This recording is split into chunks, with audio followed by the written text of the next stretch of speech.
विक्रम, जल्दी से सारा अनाज की बोरियां लाद दे, मुझे जल्दी ही निकलना होगा। लेकिन पता नहीं क्यों आज सुबह से मेरी बाईं आंख फड़क रही है। सेठ जी, यदि आपकी बाईं आंख फड़क रही हो तो आज विदेश यात्रा शुभ नहीं। मेरा मानो तो आपको कल निकलना चाहिए। अरे नहीं विक्रम, ऐसा कुछ नहीं होता। ये तो एक मिथ है और कुछ नहीं। ये सारा अनाज मुझे आज ही पहुंचाना है। सेठ जी, यदि आपकी यही जिद है तो मैं भी आपके साथ चलूंगा। ठीक है विक्रम, तुम भी मेरे साथ चल सकते हो। फिर विक्रम भी जहाज पर चला जाता।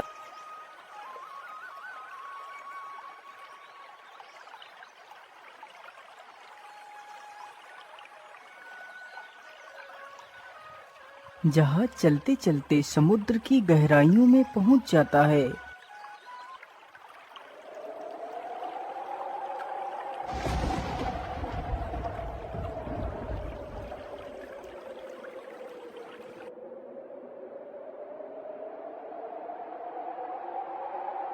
अरे ये क्या, अचानक से ये काले बादल कहाँ से आ गए? सेठ जी, मुझे तो लगता है आज काफी जोर का तूफान आने वाला है। अरे विक्रम, शुभ शुभ बोलो। यदि तूफान आ गया तो हमारा क्या होगा? सेठ इतना कह ही रहा था कि तभी जोर जोर से बारिश होने लगती है और साथ ही समुद्र में जोर जोर से लहरें उठने लगती हैं। जहाज पर सवार लोग अपनी अपनी जान बचाने के लिए समुद्र में कूदने लगते हैं। विक्रम, तुमने कहा था कि तुम कठिन समय में मेरे काम आओगे। आज तो मुझे मेरी मौत सामने खड़ी दिखाई दे रही है। तुम मेरी जान बचाओ विक्रम।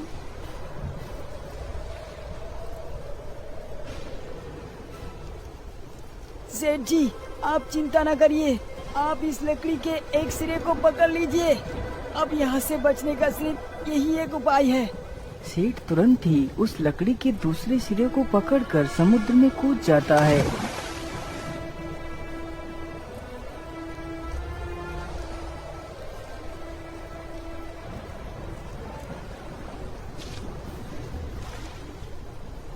अरे, सेठ जी तो बेहोश हो गए।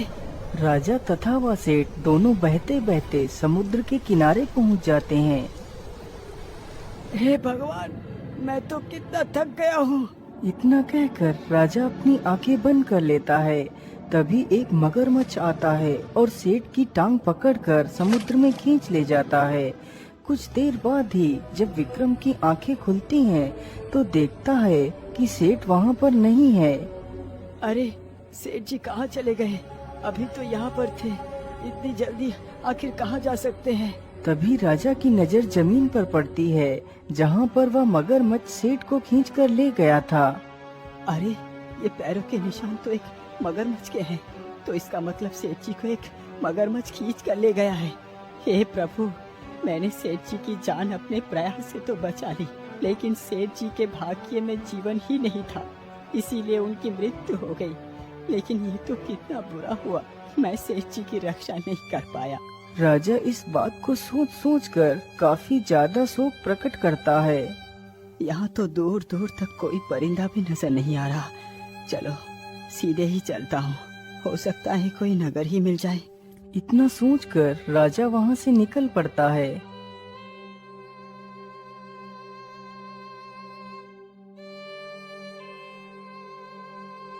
राजा चलते चलते एक राज्य में पहुंचता है जहां की राजकुमारी की यह जिद थी कि वह विवाह करेगी तो सिर्फ विक्रमादित्य से ही करेगी, अन्यथा पूरे जीवन कुंवारी ही रहेगी।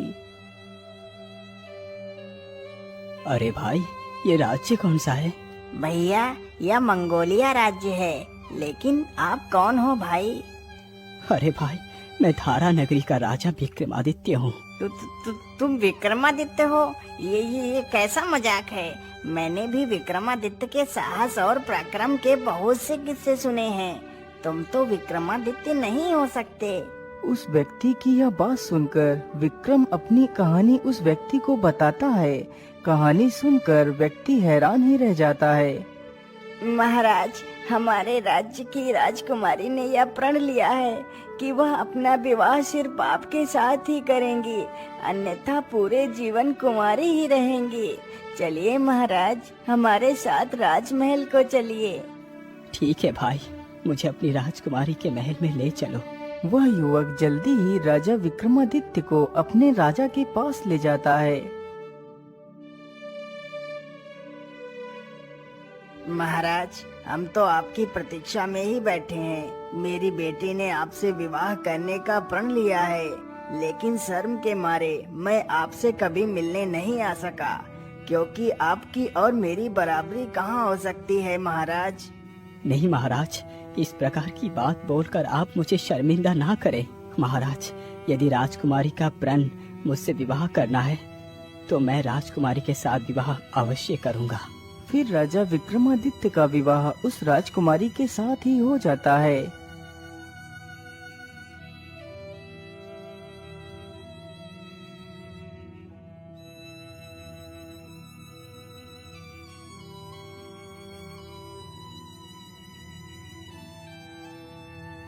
अच्छा महाराज, अब आप मुझे जाने की अनुमति दें।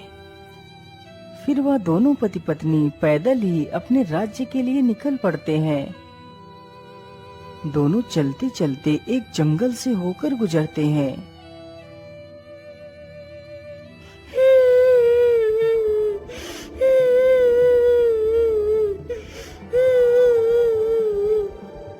अरे स्वामी, ये रोने की आवाज किसकी है? मुझे लगता है कोई मुसीबत में है, हमें चलकर देखना चाहिए। हाँ प्रिया, ये आवाज तो इस तरफ से आ रही है, चलो चलकर देखते हैं। इतना कहकर दोनों उसी दिशा में बढ़ते हुए चले जाते हैं जिधर से वह रोने की आवाज आ रही थी। राजा चलते चलते अपनी नजरों को इधर उधर दौड़ाता है। तभी उसकी नजर एक पेड़ के नीचे पड़ती है, जहाँ पर एक छोटी सी लड़की बैठकर रो रही थी। अरे क्या बात है बेटी, तुम रो क्यों रही हो? और तुम कौन हो? इस जंगल में अकेली क्या कर रही हो?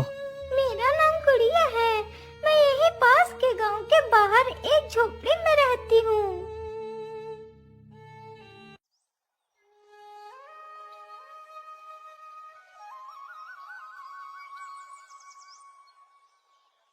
अरे बेटी गुड़िया, अब हम लोग काम पर जा रहे हैं। तुम अपने छोटे भाई का ख्याल रखना और दरवाजा अच्छे से बंद कर लेना। अंदर ही खेलना, बाहर मत जाना। ठीक है माँ, आप बिल्कुल भी चिंता ना करो, मैं बाहर नहीं जाऊंगी। इतना सुनकर उसके माता पिता काम के लिए चले जाते हैं।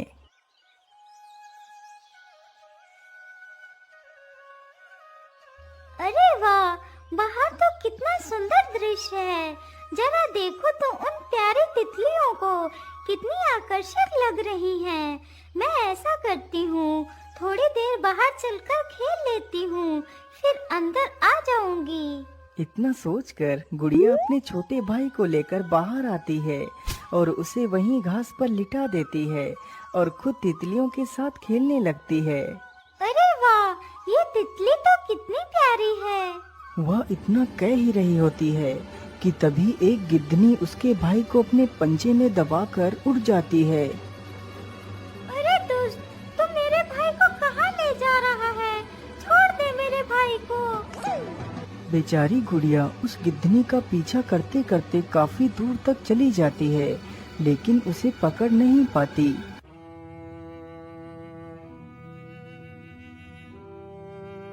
हे भगवान, अब मैं अपने माता पिता को क्या जवाब दूंगी? मेरे भाई को तो वह दुष्ट गिद्ध उठा ले गया। अब मैं भी अपने घर नहीं जाऊंगी। जब तक मेरा भाई मुझे नहीं मिल जाता, मैं यहीं पर बैठी रहूंगी। तब से मैं यहीं पर बैठी हूँ, लेकिन मुझे मेरे भाई की कोई भी खबर नहीं मिल पाई। बेटी तुम शांत हो जाओ, मैं तुम्हारी सहायता अवश्य करूंगा। अरे प्रिया, तुम इस बच्ची का ख्याल रखो, मैं जल्द ही वापस लौट कर आऊंगा। इतना कहकर राजा उस गिद्धनी की तलाश में निकल पड़ता है।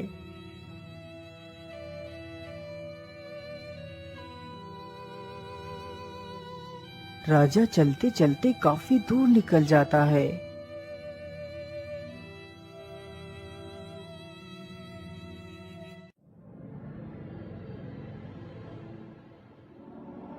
अरे महाराज, आप मेरी सहायता करो, बदले में मैं आपको सारे सवालों का जवाब दूंगा। अरे ये किसकी आवाज है, जबकि आसपास तो कोई भी नहीं है। महाराज नीचे देखिए, नीचे, मैं एक चूहा हूँ। अरे चूहा, मैं तुम्हारी क्या मदद कर सकता हूँ? महाराज अब मैं बूढ़ा हो चुका हूँ, जिसकी वजह से मैं ढंग से चल भी नहीं पाता। मैं कई दिनों से भूखा हूँ। मैं इस पेड़ पर चढ़ने की कोशिश करते करते थक गया हूँ, लेकिन चढ़ नहीं पाया। यदि तुम मेरे लिए इस पेड़ से कुछ फल तोड़ दो तो मैं आपको उस गिद्धनी के सारे राज बता सकता हूँ। राजा ने जैसे ही चूहे के मुख से उस गिद्धनी का नाम सुना तो वह चौंक ही जाता है। अच्छा ठीक है चूहा, मैं तुम्हारे लिए फल अवश्य तोड़ दूंगा। इतना बोलकर राजा उस पेड़ से कुछ फल तोड़कर चूहे को देता है। अब बताओ चूहे, वो गिद्धनी कहाँ पर है? महाराज वो कोई गिद्धनी नहीं, बल्कि वो एक आदमखोर डायन है जो मनुष्यों को शिकार कर उन्हें उबालकर खा जाती है। उससे साधारण इंसान जीत नहीं सकता। चूहा, यदि तुम उस डायन के बारे में इतना सब कुछ जानती हो तो फिर ये भी अवश्य जानते होगे कि उसका अंत कैसे होगा। हाँ महाराज, मैं ये भी जानता हूँ कि उसका अंत कैसे होगा। तो फिर बताओ मुझे, उसका अंत कैसे होगा? महाराज उसका अंत करना इतना आसान नहीं। आपसे पहले एक और राजा ने उस डायन को मारने की कोशिश की थी, लेकिन वो असफल रहे, तो उस डायन ने उस राजा को भी मारकर खा लिया। चूहा, तुम मेरे प्राणों की चिंता ना करो, तुम बस मुझे उस डायन को मारने का उपाय बताओ। तो फिर ठीक है, सुनो महाराज, आपको चिल्का नदी से उस चमत्कारी पत्थर को ढूंढ कर लाना होगा। यदि आप उस पत्थर को ढूंढ कर ले आए तो ये समझो कि उस डायन की मौत निश्चित है। ठीक है चूहा, मैं तैयार हूँ, चलो मुझे उस नदी के पास ले चलो। क्षमा करिए महाराज, लेकिन मैं वहाँ तक नहीं जा सकता। बस मैं आपको वहाँ का रास्ता ही बता सकता हूँ। ठीक है चूहे, तुम मुझे वहाँ का रास्ता ही बता दो। महाराज आप यहाँ से सीधे चले जाओ, पहाड़ी के उस तरफ ही वो नदी है। इतना सुनकर राजा उस पत्थर की तलाश में निकल पड़ता है।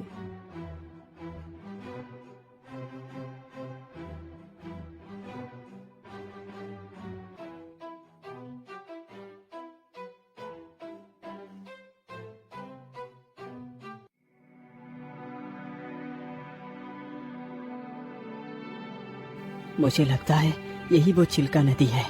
चलो जल्दी से इसके अंदर चलता हूँ।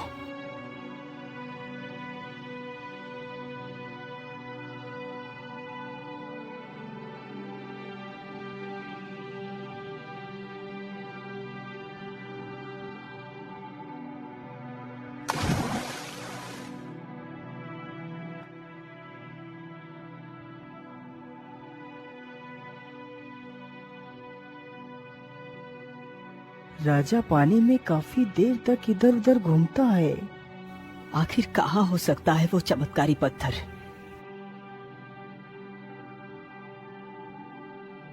अरे ये गुफा कैसी है?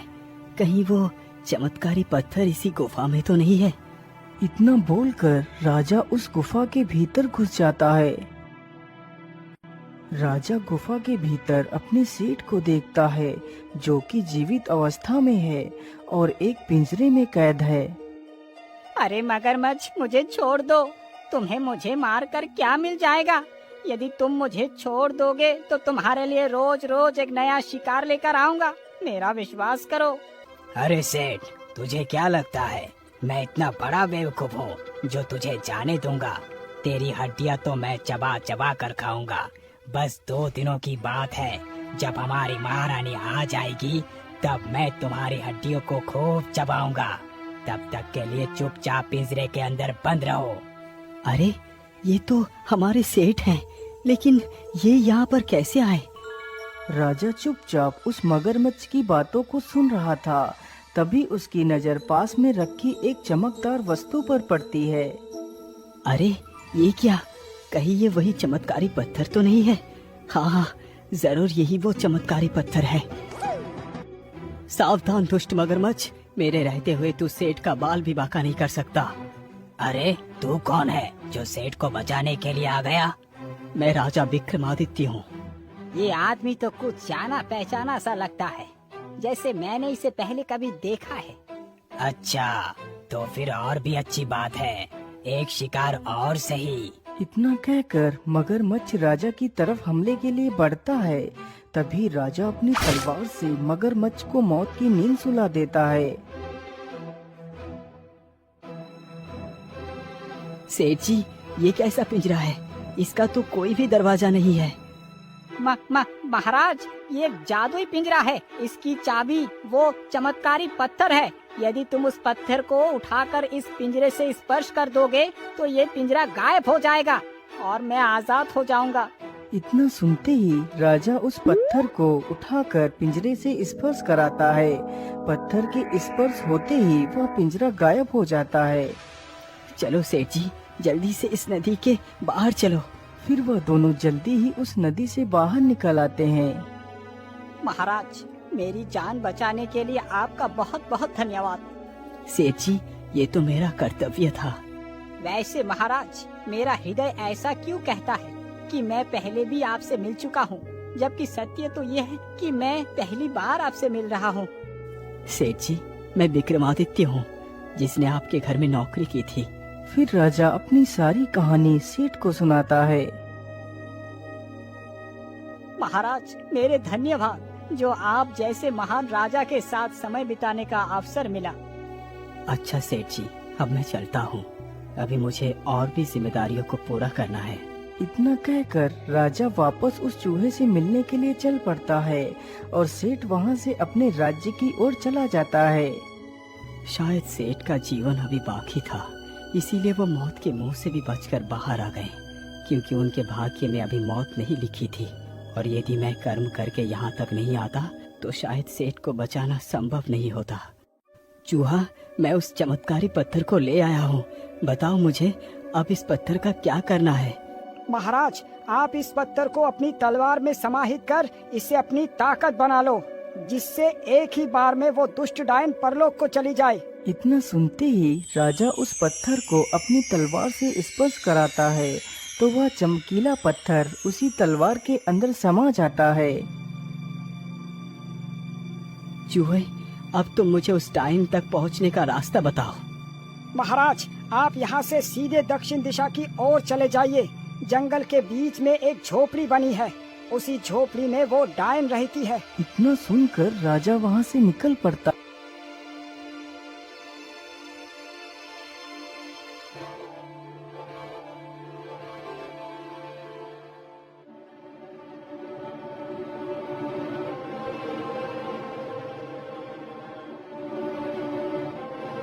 राजा चलते चलते जल्दी ही उस डायन की झोपड़ी के पास पहुंच जाता है। जरूर ये झोपड़ी उस डायन की ही होगी। अरे, इसके अंदर से तो बच्चे के रोने की आवाज आ रही है। इतना बोलकर राजा तुरंत ही झोपड़ी के भीतर जाकर देखता है तो वह बच्चा जमीन पर पड़ा हुआ रो रहा था। ओहो, इस दुष्ट बच्चे ने तो रो रो कर मेरा दिमाग ही खराब कर दिया है। बस थोड़ी देर और रुक जा, फिर तू रोने के लिए बचेगा ही नहीं। अरे, कढ़ाई में तो मैं मसाले डालना ही भूल गई। जरा मैं मसाले लेकर आती हूँ। इतना बोलकर वह डायन वहाँ से चली जाती है। मुझे लगता है डायन देर में आएगी। मैं बच्चे को उठाकर यहाँ से चला जाता हूँ, फिर आकर इस डायन से निपट लूंगा। इतना बोलकर राजा जल्दी ही उस बच्चे के पास जाता है और उसे अपनी गोद में उठा लेता है।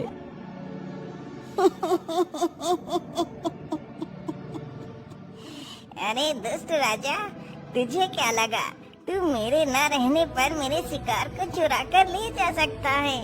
तो ये तेरी बहुत बड़ी भूल है। अरे दुष्ट डायन, तुझे क्या लगता है मेरे रहते हुए तू इस बच्चे को नुकसान पहुंचा सकती है? तो ये तेरी भूल है। उसका भी फैसला अभी हो जाएगा, पहले मेरे वार से बच।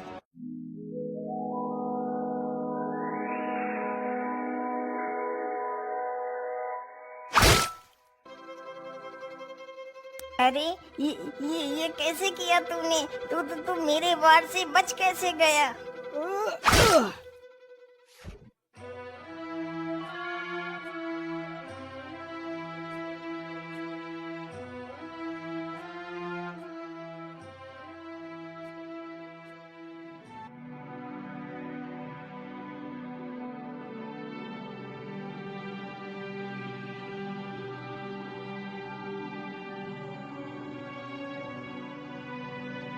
महाराज, आपका बहुत बहुत धन्यवाद।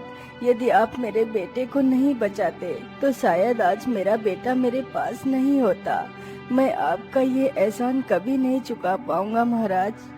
अरे नहीं भाई, ये तो मेरा फर्ज था। अच्छा, अब मैं चलता हूँ। तुम अपना और अपने परिवार का ख्याल रखना। इतना बोलकर राजा अपनी पत्नी के साथ अपने महल की ओर निकल पड़ता है। यदि देखा जाए तो यहाँ भी कर्म ही बड़ा है। यदि मैं उस बालक को बचाने के लिए नहीं जाता तो शायद वो बालक भी लौट कर नहीं आ पाता और न ही सेठ का जीवन बच पाता।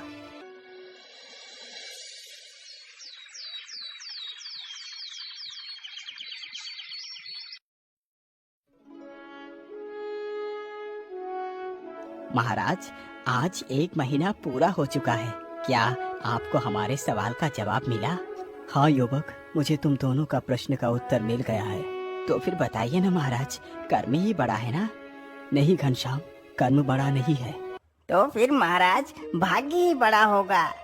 नहीं शामू, भाग्य भी बड़ा नहीं है।